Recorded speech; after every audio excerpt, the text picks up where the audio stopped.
vocês aqui novamente na Rede Juris, né? Primeiramente, parabenizando todos aqueles que realizaram o certame da OAB ontem, pois foi um sucesso absoluto, né? Grande parte estamos recebendo aí grandes mensagens, muitas mensagens, né? Mensagens até mesmo elogiosas, né? Agradecendo pelo nosso empenho e reconhecendo o nosso serviço aqui, que foi árduo. Vale lembrar que o serviço não compete apenas ao professor, e sim a toda a equipe, né?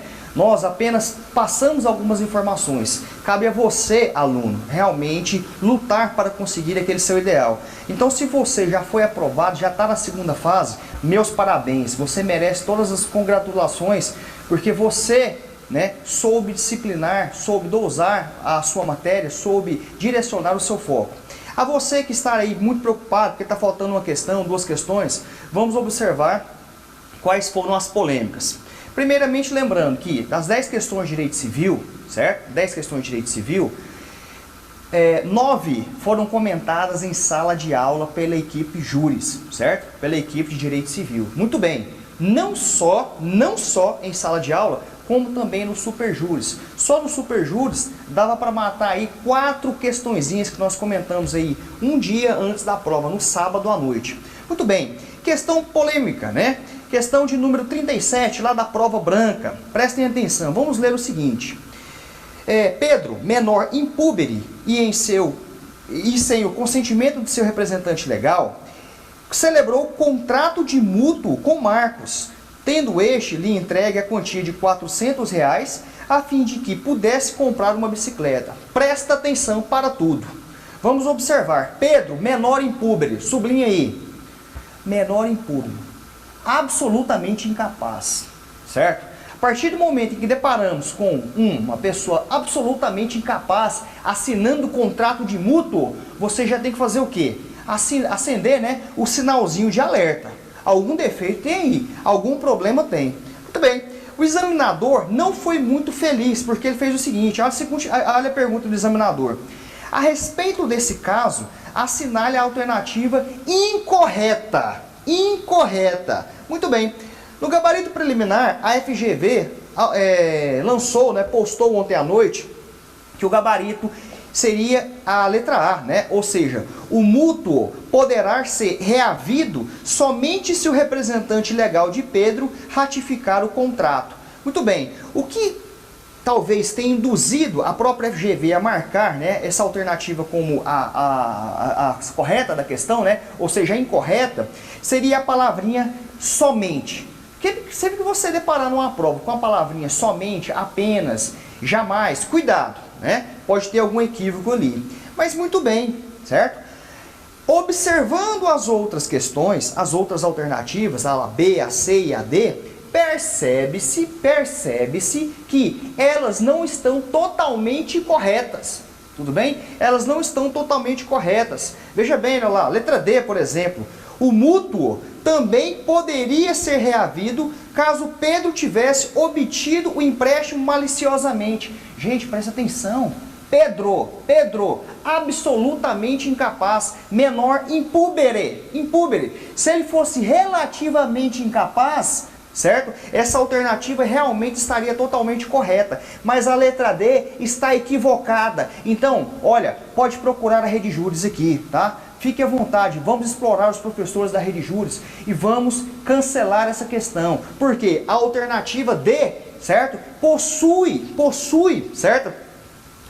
Uma certa incoerência no seu enunciado, ou seja, portanto, ela também estaria incorreta e não apenas a letra A. Então você que está em casa aí, né, está pendurado por causa de duas questões, de uma questão, corre aqui para a Rede Juris, manda e-mail agora e já podem até mesmo em casa começar a preparar o recursinho, tudo bem?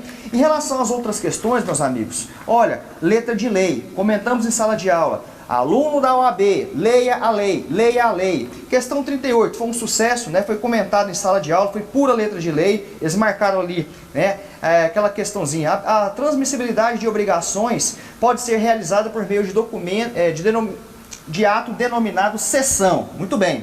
Por meio do qual o credor transfere seus direitos na relação obrigacional a outrem, fazendo surgir as figuras jurídicas do cedente e do cessionário. Constituída essa nova relação obrigacional, é correto afirmar que Resposta de cara, né? Letra A. Meus amigos, lembra da regrinha que falamos, que comentamos em sala de aula, né? Acessório, regra geral, segue o principal, salvo disposição em contrário. E era exatamente a resposta letra A. Então, não tem discussão disso aí, letra A mesmo, letra de lei. Questão número 39 da prova branca. Essa questão comentada, veja bem, na sala de aula e aqui no sábado à noite eu falei, vocês podem voltar o vídeo lá, testemunhar isso aí. Eu falei, vai cair uma questãozinha dessa na prova. E tá aqui, ó, olha a questão número 39. Lúcia, pessoa doente, idosa, com baixo grau de escolaridade, foi obrigada a celebrar contrato particular de assunção de dívida com o banco FDC S.A., reconhecendo e confessando dívidas firmadas pelo seu marido, esse já falecido, e não deixara bens ou patrimônio a inventariar. Ou seja, o cara era pobre para danar. Deixou uma viúva totalmente sem instrução, ou seja, lembra do Código de Defesa do Consumidor lá? Existe a parte vulnerável, parte hipossuficiente, ela era totalmente vulnerável, não tinha informação nenhuma, né? O seu marido foi a óbito, não deixou nada a inventariar, e o banco fez uma pressão. Continuando a questão, olha lá, ó. O gerente do banco ameaçou Lúcia de não efetuar pagamento de pensão deixada pelo seu falecido marido, caso não fosse assinado o contrato de assunção de dívida. Presta atenção. Primeiramente, o descarado do gerente do banco chama uma parte vulnerável, né? E fala assim, olha, estou te ameaçando, não vamos pagar pensão para você se você não assumir a dívida do seu falecido. Para começar, né? O direito líquido e certo é a aposentadoria dela, não tem nada a ver com a dívida do falecido, certo? Impenhorável isso aí. Ou seja, utilizou de má fé. No superjuros eu falei o seguinte, de acordo com os princípios orientadores do Código Civil de 2002, certo? Existe o famoso princípio da eticidade. Ainda falei, boa fé, boa fé. Sempre que um contrato estiver tentando coagir alguém, corre dele, que é contrato nulo ou anulável, dependendo do caso. Muito bem. Lá na sala de aula, quem participou aqui das nossas aulas, acompanhou nossas aulas, nós falamos exatamente dessa questão, né? Inclusive, demonstramos quais eram os requisitos da famosa coação. Coação que seria algo, né, que poderia invalidar, um dos requisitos para invalidação do negócio jurídico. Então, muito bem, meus amigos, olha lá, letra D, né, o negócio jurídico celebrado entre Lúcia e o banco FDC S.A. é anulável pelo vício da coação. Pegou uma parte vulnerável e coagiu ela, ou faz ou assuma a dívida agora, senão a senhora vai ter problemas. Coação, meu amigo, letra D, não tem discussão, letra da lei. Questão de número 40 da prova branca. Olha lá. Conta a historinha, né, que o nosso amigo Felipe, atrasado para um compromisso profissional, guia seu veículo particular de passeio acima da velocidade permitida. E, falando ao celular, desatento, não observa a sinalização de trânsito para redução da velocidade em razão da proximidade da creche Arca de Noé. Ponto. Presta atenção. Comentário que comentamos. Alunos da Rede Júris, né, perceberam também os nossos comentários em sala de aula. Ele começa contando uma historinha, né, lá de um acidente, de um descuido de determinada pessoa, de um sujeito no qual ocasionou um acidente de trânsito. Ou seja, na sua cabeça, né, vem tudo, menos direito civil. Você pensa até no Código de Trânsito Nacional, né? Muito bem, mas veja bem, o examinador faz isso propositalmente, para tentar tirar o seu foco da questão. Mas a prova é de direito civil, certo? Esqueça as leis de trânsito. Daí falou, que ele estava conversando no celular. Esquece isso, olha lá. Continuando. Aí fala que ainda começa a contar agora, a falar sobre a vida do Pedro, né? Do que foi acidentado ali, que sofreu acidente. Pedro, divorciado, pai de Júlia e Bruno, com 5 e 7 anos de idade, respectivamente, alunos da respectiva creche, né? Atravessava a faixa de pedestres para buscar os filhos, quando é atropelado pelo carro de Felipe, ou seja, fez uma descrição da vítima. Continuando. Pedro fica gravemente ferido e vem a falecer em decorrência das lesões depois de um mês. Ok, até aí tranquilo.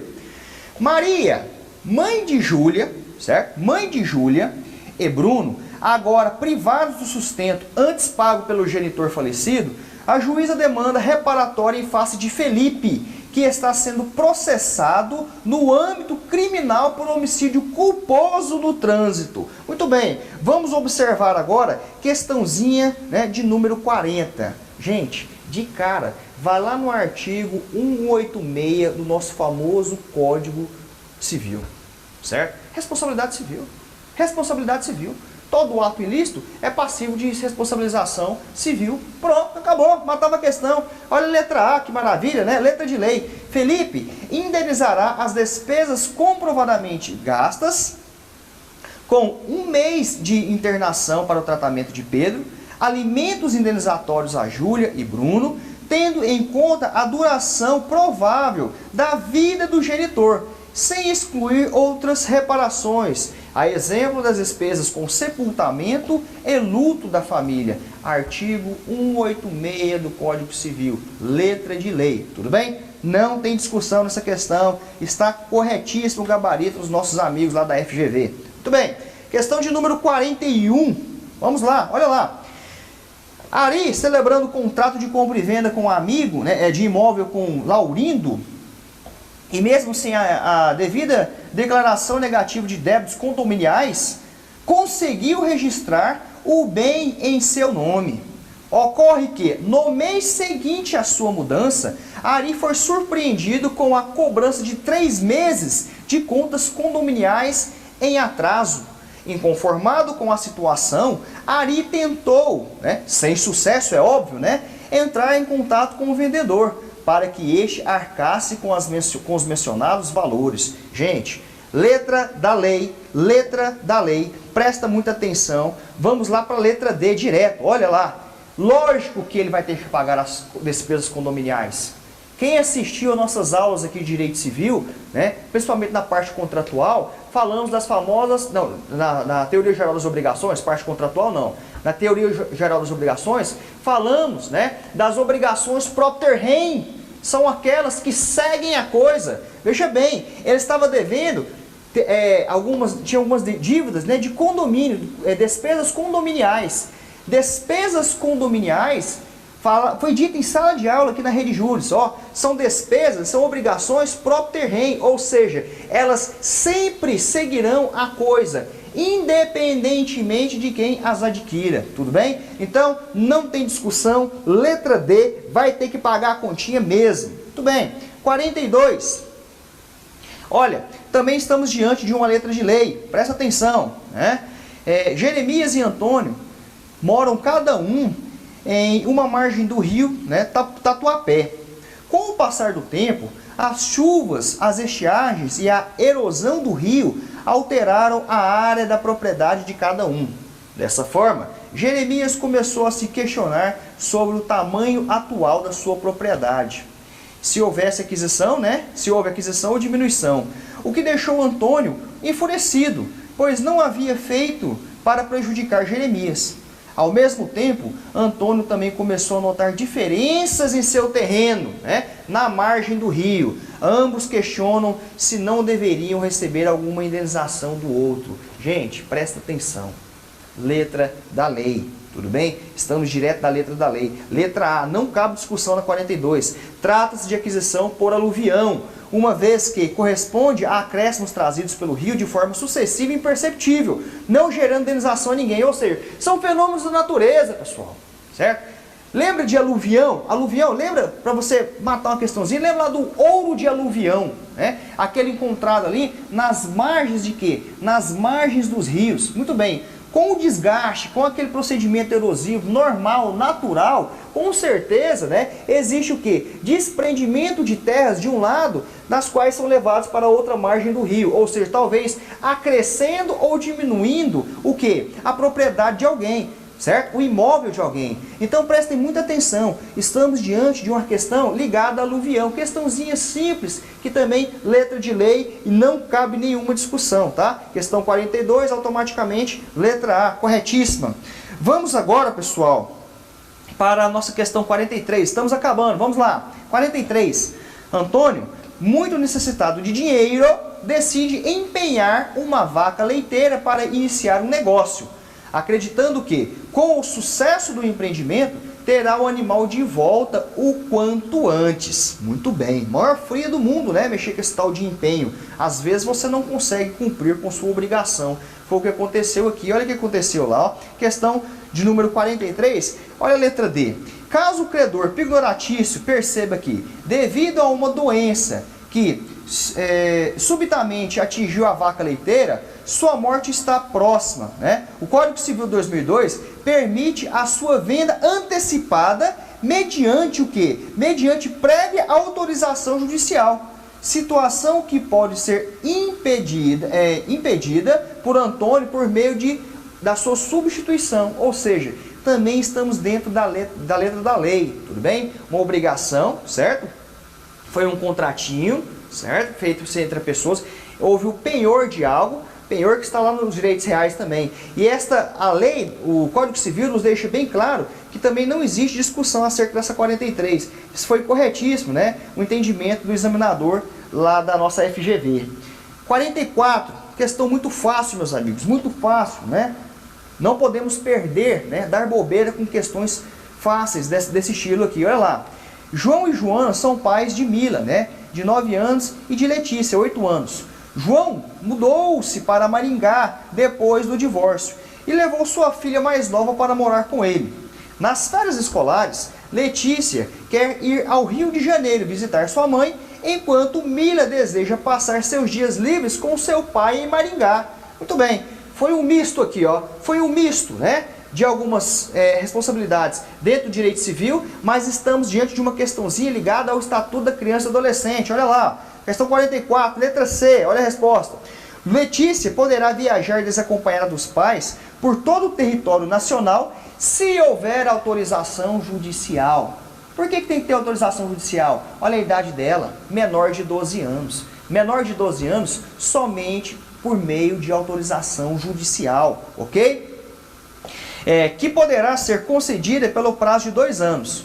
Mila não precisará de autorização judicial para ir a Maringá, se o seu tio aceitar acompanhá-la. Por quê? Veja bem, a Mila de qualquer forma não poderia viajar, certo? Mas o que vai acontecer com ela? Está contando na questãozinha aqui que o tio dela vai lhe acompanhar. Neste caso, existe um maior capaz, uma pessoa apta a levá-la a determinado trajeto, a determinado destino. Neste caso, meus amigos, estamos diante de uma situação pacificada já dentro do Estatuto da Criança e Adolescente. Então também não cabe, né, nenhuma discussão. Letra C, corretíssima instituição.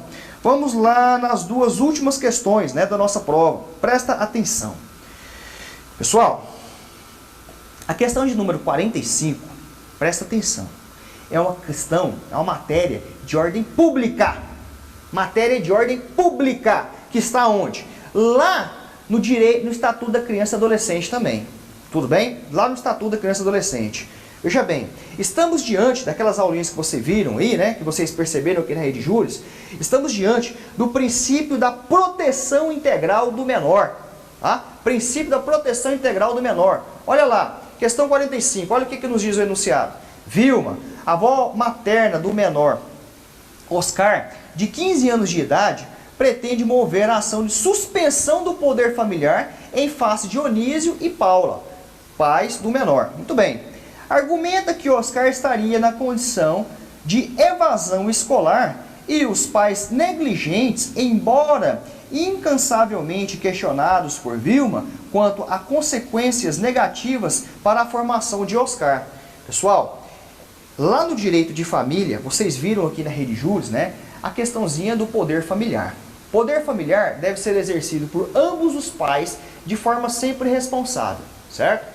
Veja bem, o Estatuto da Criança e Adolescente, atrelado ao Código Civil, demonstra o seguinte, que esse poder familiar, quando mal exercido, que foi a questão 45, que foi demonstrado para nós na questão 45, por ser uma matéria de ordem pública, pode ser denunciado por qualquer pessoa. Então, a avó, a nossa querida avó, certo? A dona Vilma, tinha sim competência para mover determinada ação, certo? Com base nas questões na questãozinha principal, né? No princípio da proteção integral do menor. Ou seja, letra D. Olha a resposta. Do ponto de vista processual, viu ou possui legitimidade para propor ação de suspensão do poder familiar e tramitando o processo perante a Justiça da Infância e da Juventude, corretíssimo, né? É impositiva a isenção de custas e emolumentos, independente de concessão de gratuidade de justiça, conforme dispõe expressamente, né, o Estatuto da Criança e Adolescente. Ok, não existe dúvida nisso aí. E alguns alunos me mandaram um e-mail questionando essa questão de número 46. Pois é, meus amigos, foi questionada, mas ela está correta. E o gabarito também, tá, está de acordo com os ditames legais. Vou demonstrar para os senhores dois dispositivos que se enquadram nessa questão de número 46. Primeiramente, vamos ler a questão. Eliane trabalha em determinada empresa para a qual uma seguradora apresentou proposta de seguro de vida e acidentes pessoais aos empregados.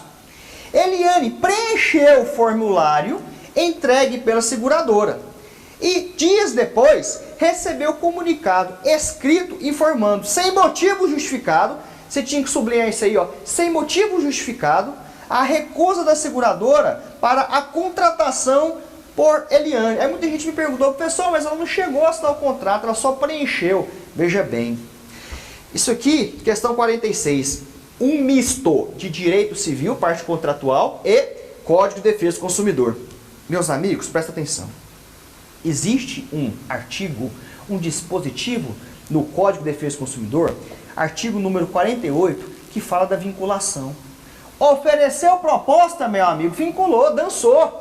Tá? Relação consumerista aqui.